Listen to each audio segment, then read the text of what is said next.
Everyone, welcome back. This is the third episode of the Basement Podcast with the host Nocturnal.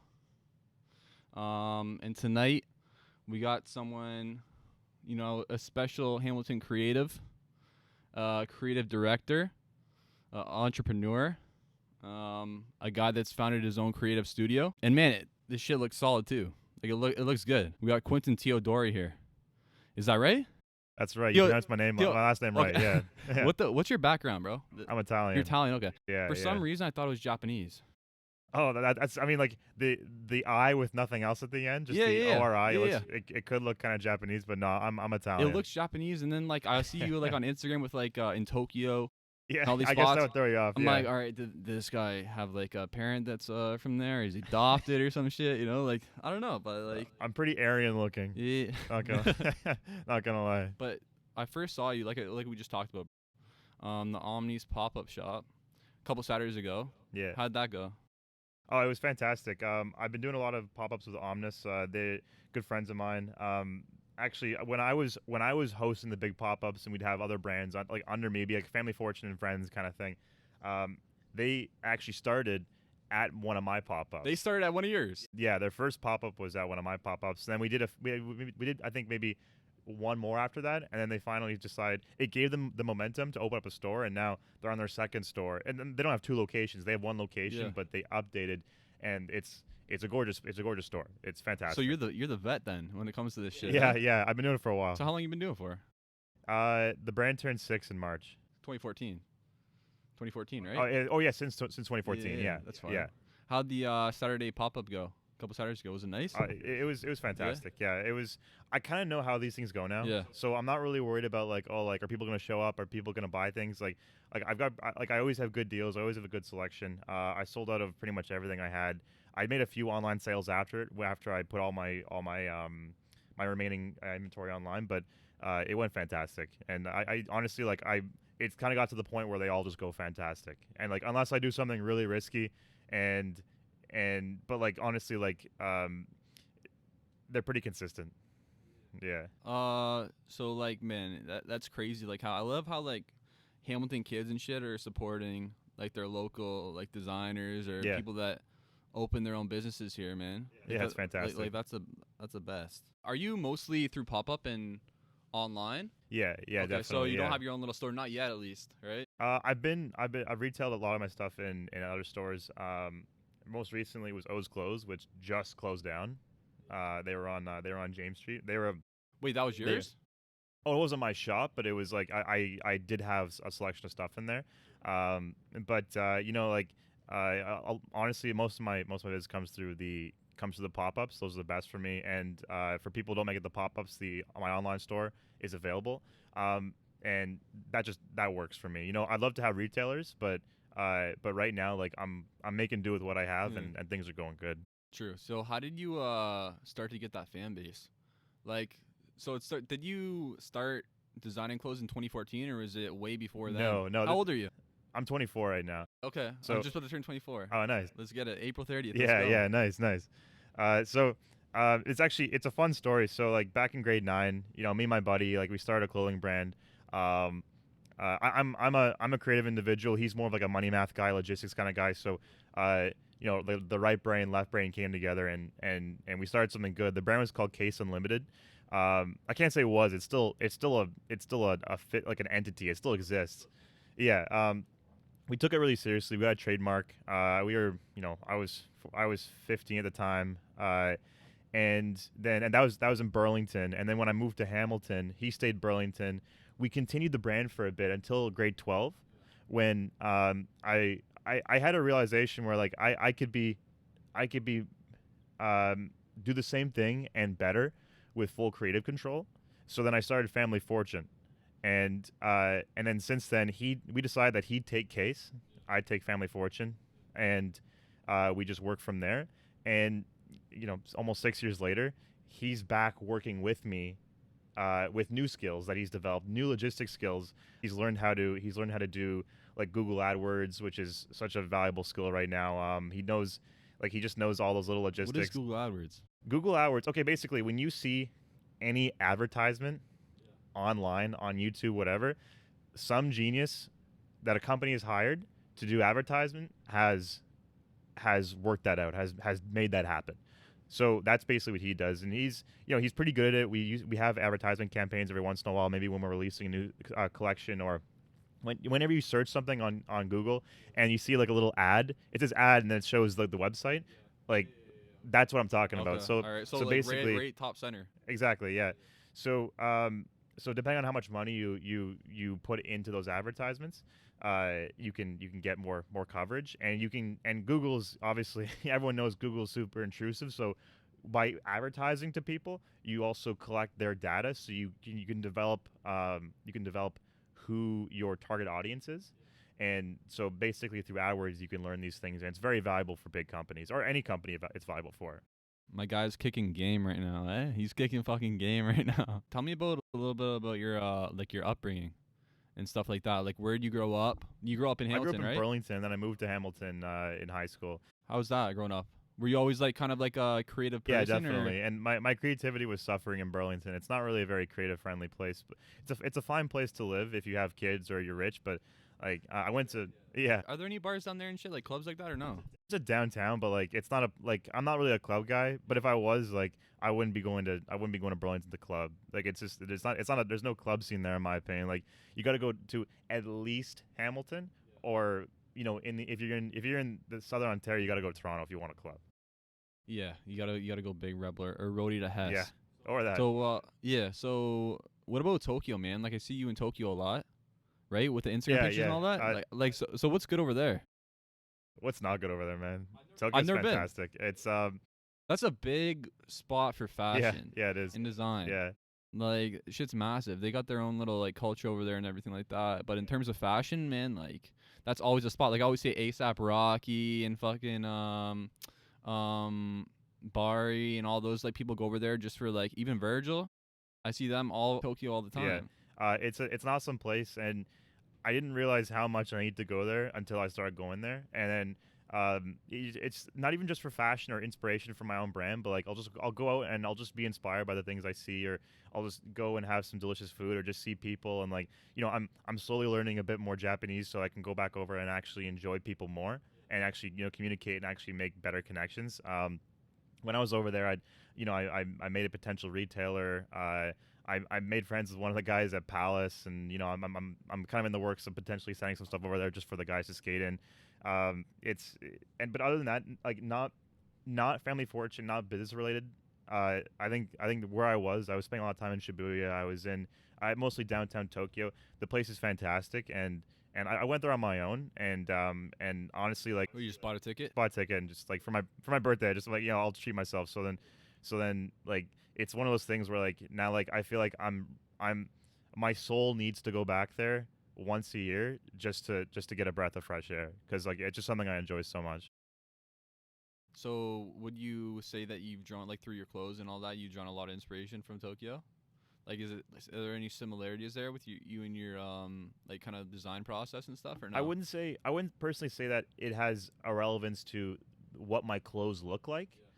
It's just I think to be inspired, you have to be around inspiring people and things, and you have to expose yourself to places that will enable inspiration, and that was a very good place to be for that part of me that needed to be inspired. So I can't say that like what you see in my clothing is reflective on what I saw there, but it's reflective on the mindset I was in, like the hugely positive mindset I was in when I was there. So you got a lot of like probably thrift stores down there. Any like big designer companies down there, all of them, I assume. Um, I mean, like I'm a big fan of Double Taps. I think it's a sick company. Bro, I've never heard of any of these. Okay. I'm not on that fashion stick like that. You know what I mean? I'm down for clothes though. I'm down for clothes. Like 100%. I love them, but like in terms of like my knowledge of fashion in the industry like that, like it's like I wouldn't say it's subpar, but you know There's what I room to mean? grow. Like There's there's yeah. for everything. Yeah. You know? But I mean, like, there's like, honestly, everything, like, grade 12 me saw everything on Tumblr, and I actually got to see the places that I saw that really made me feel like, damn, like it was like the places that gave me a creative red pill back in high school were the places that I actually saw in real life, and it was just like a pat on the back to young me just for seeing these places. But yeah, like Double Taps is a cool brand. It's stylized as WTAPS, and it's actually a military term for uh, taking 2 shots at a target. The first one penetrates the armor. The second one ensures the kill. It's actually a really cool abbreviated name.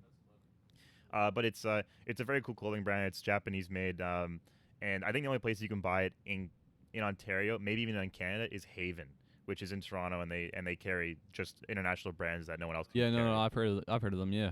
So like like you talking about in high school, like did you always have a love for like clothes back in high school and stuff like that, or when did you really start to, get intrigued by like fashion? Was that early on, or just like? My love for clothes and actually making clothes kind of came a little more after, like towards like my post grad years and onward. But I had a strong love for graphic design, and I think I always thought it was cool to turn it into a business. And I think just making graphics or painting is difficult to make money off of, but when you make cool things and put it onto shirts, people want to wear it because you can't carry a painting around that you like, but you can wear that painting on a shirt, and you can make it a part of your identity. So I think that helped when in terms of making money. Now I'm not really a businessman. I do it because I like to do it, and I happen to make money off of it. Well, that should be the main thing, Yeah, right? yeah, Like if you love to do it, yeah. shit. Of course. Is there any like clothing brand right now that you're kind of like drawing inspiration from, or any designer, or anything like that, or even if you look up to them, like you know what I mean, something that you look up to in the past and say, damn, like you've seen this piece or you've seen this designer and their thoughts, and you're like, damn, like I kind of want to start creating my own kind of clothing and stuff. In terms of graphics, I've always been a fan of just I love fun graphics, and I think that Jun Takahashi of Undercover, another Japanese brand, is really good for that. I think when it comes to fun clothing, I'm sure a lot of people agree with me when I say Nigo's Human Made line is a lot of fun, and the Japanese brand Visvim is also, it's very comfy, it's very casual. Yeah, I'll have to start looking this shit up, It's bro.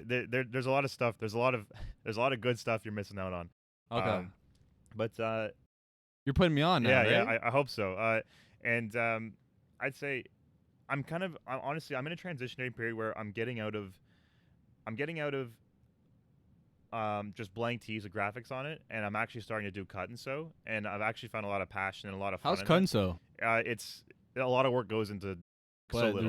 the results are worth I'm it. just finishing up my first cut and sew jacket. It looks similar to the one I'm wearing right now. It's black. It's got a button closure. More pockets. It's a little You more. make all that? You This wearing one, everything? no. I'm not wearing anything on mine right now. Oh, sure. Okay, okay. The jacket I'm working on right now, it's a heavy cotton canvas, which will break in over time, similar to a pair of like raw denim jeans. How you wear it a lot, and it breaks into the way you wear it. That's Yeah. fire. So That's the way to do it yeah, right yeah. there. So eventually, this jacket will become unique to the way you wear the jacket. That's fire, bro. So I've seen some of the pieces when I go on your website. Like there's Fury. Yeah. That's one of the main. What's that? Tell me about that. Fury's it's actually really funny, to be totally honest. Like I think any brand can just make a college logo font. It would just like an arc, and it just says their brand name, and like that's totally fine. That's an easy sell. I've always wanted to do that, but I'm not just gonna put my name on it just because that's just too easy. Like I'm smarter than that, and and my brand. I look at my brand as a higher chakra brand than to just do something that's just like that. So I never did anything until I was walking around in Eaton Center one time in Toronto. Shout out Ian. Yeah, yeah. And there were two just regular guys, not fashion guys. They're just two regular dudes as a dad and a son, and they're both wearing like their home team jacket, and the back of it just said Fury. It was like the Ottawa Furies or something like that, or the Edmonton Furies or whatever. Honestly, I don't even know the origin of the team, but it was a team jacket, and it wasn't in the same font. It just said Fury just below the neck. It was very simple, and I thought, like, I took a picture of it. I was like, I happened to be walking behind them. I took my phone, just took a picture. I still have the picture, and I just thought, like, I don't know when I'm gonna use this, but I'm gonna use it for something. And then finally, like, I made the graphic and I tweaked it a bit. If you notice, some of the letters are actually connected to each other, and it became like a really hot graphic. And it was hot for 2019, and then I'm gonna leave it for a bit, and then maybe I'll rekindle it, and maybe I'll embroider it, maybe I'll do some like Chanel graphic logo. I'll do something with it because it's a really fun graphic and people identify it with the brand. True. So those were on the hats and the hoodies, Yeah. right? Okay. So what? So is your plan kind of like you said, you're gonna release a couple of things, and then try and make some new things, and then everything's like very exclusive. You're not gonna get the old things you made. You're not gonna get the Fury hoodies, not the hat. Uh, At least not for a while. Basically, let's say I just printed a white tee that just said Family Fortune on it. Then I may not remake the exact same product. I might reprint it on let's just spitball like a blue hoodie with like a white Family Fortune logo on it. Just to change it up, just to keep people, because like people aren't gonna buy two of the same tee, but they'll buy the same logo on a whole nother product. So like that, I'll do that. I don't want to oversaturate it with like the same things over and over again. I like to keep things fresh, which is why I'm changing it up to, like in this case, the jacket I'm working on has very, very little branding on it. It's a very clean piece where an adult or just a grown up consumer or a grown up fashion person or just a someone who just appreciates just simplicity can wear it, and not someone that just wants a logo on it. Because there's the only exterior branding is a little label, and there's no other than that. There's nothing. Simplicity is Simplicity key, man. is key. 100%. I like. Yeah. What about everything is about to change? That is, that's a, That's the slogan of yes, the company, it is. Yeah, right? that is the new slogan of the company. That implies everything is about to change. Implies not staying stagnant, and always building and always achieving, always striving and achieving excellence.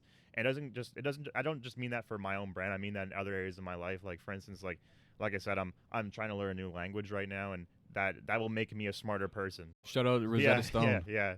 But in this case, like this time last year, I had no idea I was going to do cut and sew this year, but I'm doing it now, and the stuff I'm making is phenomenal. So that's what that implies. Everything about the change just implies not being stagnant, and always striving for success in your personal project. Growing.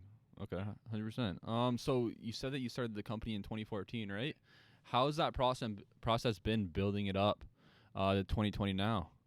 Like, were there any like major kind of bumps in the Oh, road? sure, definitely. Any struggles? Yeah. Yeah, definitely. I mean, like the brand is not the same. Before I was just printing like one-off T-shirts, two-off T-shirts. Where do you start? Just a Oh, so okay, so let's just say random shop or no? let's just say you. What I'd recommend to someone who just wants to start a clothing brand. I was about Yeah, to okay, ask so you that. well, perfect. Then we'll get Yeah. onto that right now. It's a nice, buddy. It's like you read my notes. So, yeah. So like, let's say I'm sitting in front of someone that is starting a clothing brand. The first thing I would recommend is get lots of opinion on what you're selling, and then let's say you have a few designs. Like don't just create one thing. Make a small selection of things that people can actually like okay, I want this and this instead of just this one thing. Then surround yourself with designers that have been there, or people that have been there, creators that have been there, because they've made the mistakes. Learn from their mistakes. Take the easy route of least resistance by learning from other people's mistakes, and then in order to get the word out, like the most efficient, in my opinion, the most efficient way to get the word out is by doing pop-ups with bigger brands. In this case, look at Omnis doing the pop-up with me. Like I was the bigger brand at that point. I mean, now they've surpassed me just because they're super, like they just have good marketing. The guys behind it are they're like TV personalities. Like they're super charming, they're lovable people, and that's why they're so popular. And that's why they will be so popular. But they got popular because basically, like when you're in NASCAR, the slipstream is when they're riding behind another person, another car. They're riding on their tail, and they're not hitting the wind resistance. They're building momentum behind another vehicle. That's how I look at the publicity you'll get by working with a bigger brand. And then from there, once you get your own followers and you can stay consistent, you keep creating, you'll be the bigger brand eventually. Yeah. Oh, definitely. Yeah. Of course. Yeah. Of course. Yeah. And don't be afraid to make mistakes. If you're afraid to fail, you're not going to go anywhere. Yeah, you have to be willing to fail. I don't think there's failure. I think you either win or you learn. You don't win or lose, it's you win or you learn. And if you don't make the mistakes, you're not going to learn. You're not going to go anywhere. Yeah. For the brand, do you do like the marketing, the stitching. Uh, Do you do absolutely everything for the? I mean, I'm sure there's Family Fortune products that are still around. Like maybe you can find one at a thrift store, or maybe like one of my buddies has one that I might have printed potentially. But now Do you got people printing it I for have you people now and printing it for stuff like me. Yeah, that? I've got a studio that I Okay. work out of, based here in Hamilton at the Cotton Factory on Sherman Street. It's called Whitley Print House. They're fantastic. They do they the only I find that the only thing wrong with what they do is if you don't give them specific enough instructions, because they do it exactly how you want to do it, which is You got to show them visually. Like you got to do it once, and then they got like, and you got to show well, them like that, basically, right? let's say I say, okay, I'll give them a digital mock-up, and I'll say I want the graphic exactly 4 inches below the collar. The graphic comes out exactly 4 inches below the collar. Like they don't dick around. So I'd recommend them. They're Whitley Print House by Whitley on Instagram. They do a lot of my printing. But in this case, for the cut and sew project, I'm actually going to a specific tailor that's helping me out with this, because like I'm not a tailor. I got to go to someone who knows the business and knows how to do that. And another that's another piece of info for an upcoming designer is that like never be afraid to ask for help, because like people are stronger when they work together. And if you don't know how to sew, go to someone who knows how to sew. Plain and simple. Like, that's what I'm doing, and I'm having a great time doing it. 100% true. So what about like actually designing like the That pieces? is all me. Yeah, Is that all you? I do. When it comes to graphics, I do 100% of the designing. Yeah. You sketch everything out and everything. Okay. So if you had to start back in the beginning, 2014 or whatever. Actually, let's touch on like your previous work experience. So I got this written down here. So display Oh attic. yeah. Display Attic is a visual merchandising company based in Toronto. When we work with clients, there's no relation to clothing, but it is a creative. I'm working with creatives, which is good. I love building things. I love working with my hands. So basically, Display Attic is a company that does displays for like visual merchandising displays for larger companies. So in this case, our biggest client is Holt Renfrew, and we whenever you walk by their front window and you see an elaborate display with like blocks and models and someone's painted and there's big bow ties, a team like mine went in there and did that. So that's one thing I do. I'm a cook right now. I'm doing that. I'm having a lot of fun doing that. I'm over at the Burnt Tongue. They have the 3 locations. I'm on the Lock Street, but they have one downtown and then one on King Street. What are they? What do they? What's their specialty? The soup is delicious. The soup is to die for. Like honestly, like it's all comfort food. Are you a good big like foodie guy? Like you like with I enjoy cooking and stuff? cooking, but like I could be better at it. Like I'm getting better at it, but like That intrigues me, bro. Because I used to be a chef when I was a kid. When I was in elementary school, that's all I wanted. You know how like you do yeah, little presentations. I was like, I know I want to be a cook, but like, yeah. Like I wish maybe another time I'll get into that, but it's just so much time, bro. That's a thing, right? Because especially like if you wanna work your way up, like I know it's like 18-hour days, bro. Like not for if me, you want but to like really make it can it, be a long. yeah, no. But if you want to start your own like restaurant and stuff, like you got to put in that time. Like you have no life. The reason why someone puts in an ungodly amount of time into their business is because they love bleeding for they love to bleed for the business. They love to bleed for their passion. To them, it's not work. Like to me, I don't look at. Sure, if you were to look at it like let's say my labor is worth $20 an hour, and I've been working at or let's just say you put my labor at minimum wage. Let's say it's like $14 an hour. We're here in Ontario. Let's say it's $14 an hour, and you say, well, you've put 100,000 hours into Family Fortune. Why aren't you rich right now? Well, it doesn't work like that with passion. Like you do it because you love doing it, because it's something your soul needs to do. It's something you do to it keeps you going during the day. Like the inspiration you find that you funnel into the passion is what fuels you. So when, like you said, when you hear of a guy who puts in, basically spends all their waking time working on their business, starting a restaurant, especially restaurant work, cooks and and chefs and the people that build restaurants from scratch, that's a lot of work. You got the government up your ass because they're like an auditor's job is to figure out ways to shut you down, and you gotta keep achieving that like health standard.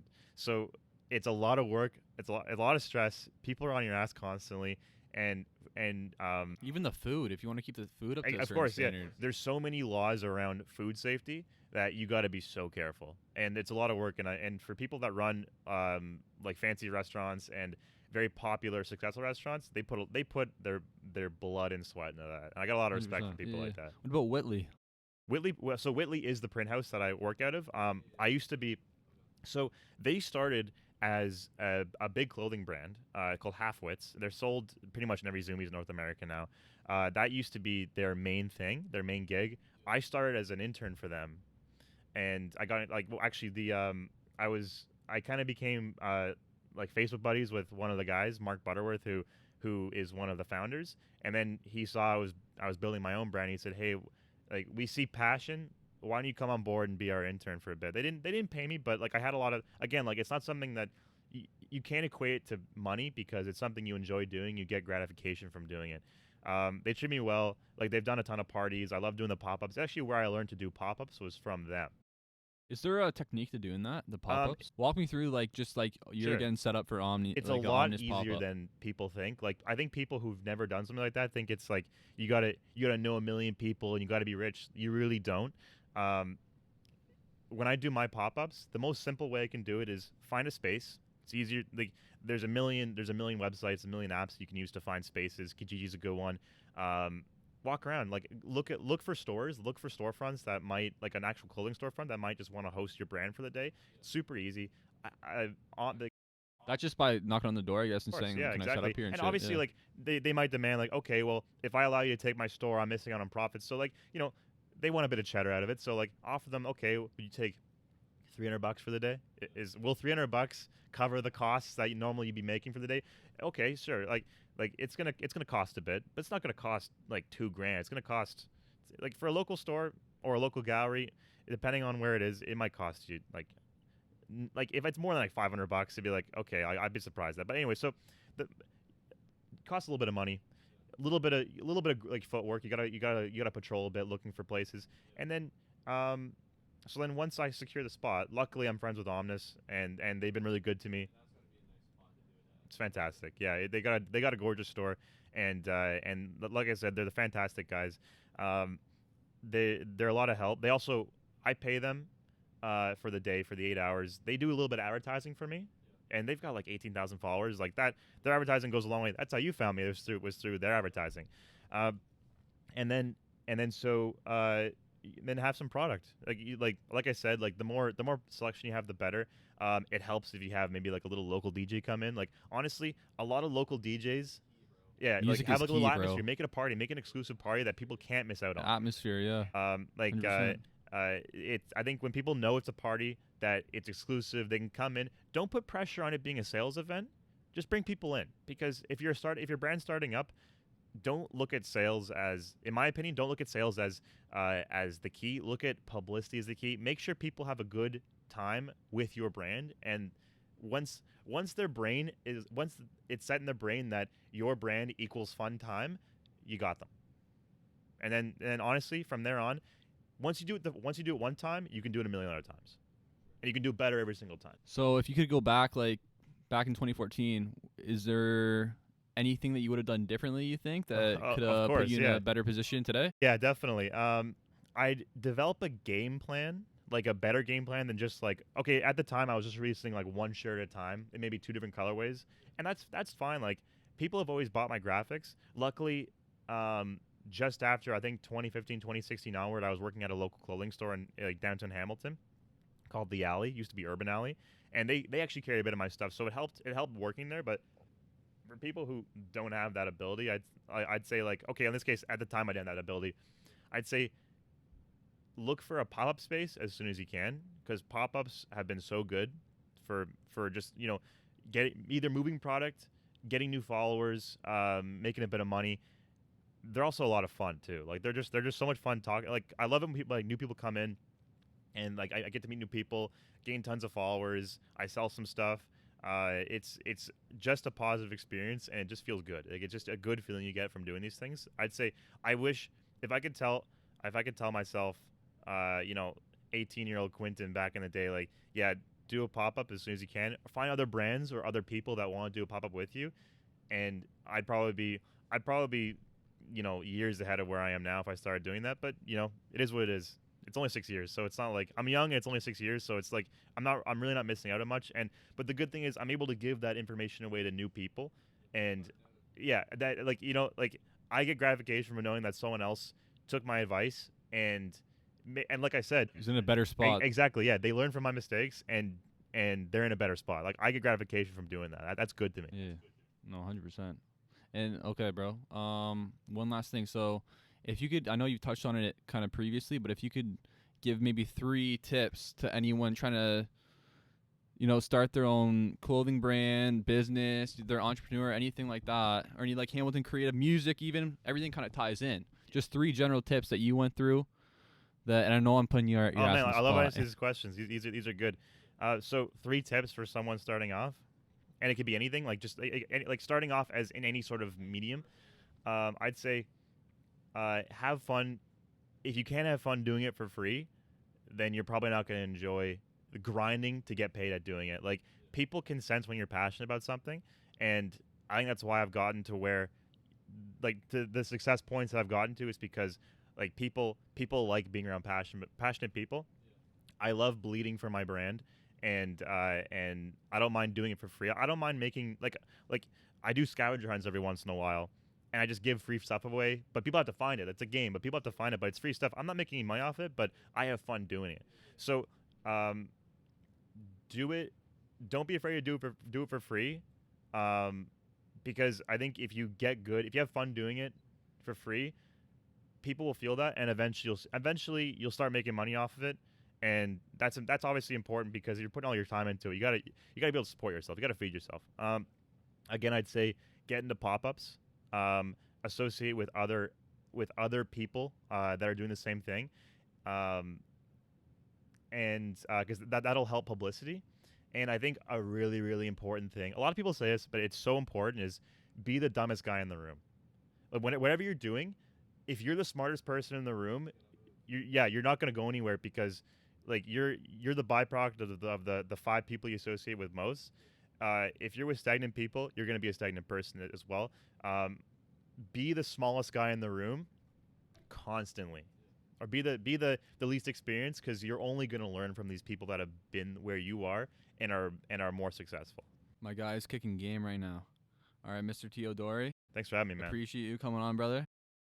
Wish you all the success. What's your social media handles? I'm just on Instagram right now. It's just family.fortune, and then The website, right? the website is on there as well, and it's just familyfortune.ca. Whenever you have upcoming pop-ups, those are all on Yeah, the gram. I Like, I'll put them post up that shit. immediately. So